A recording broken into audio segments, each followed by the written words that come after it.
Sayın Rektörüm, muhterem heyet, hepinizi muhabbetle selamlıyor. OŞ Üniversitemizin 80. kuruluş yıl dönümünü kutluyor.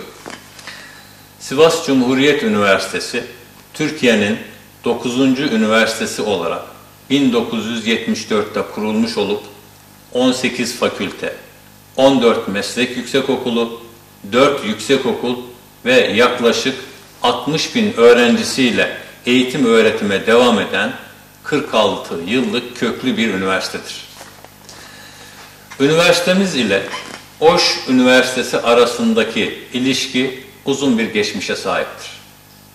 Üniversitemiz İlahiyat Fakültesi öğretim üyelerimiz, OŞ Devlet Üniversitesi İlahiyat Fakültesi'nde değişik yıllarda çalışmışlardır.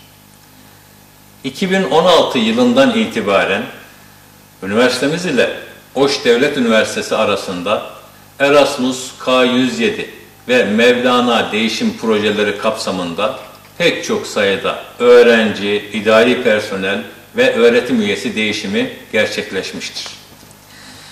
2017 yılında Sivas Cumhuriyet Üniversitesi Rektörü olarak OŞ Devlet Üniversitesi'ni ziyaret ettim. Bu ziyaret kapsamında ikili anlaşmalarımızı imzaladık. Bu anlaşmalara istinaden üniversitemiz ile OŞ Devlet Üniversitesi arasında öğrenci değişimi gerçekleşti.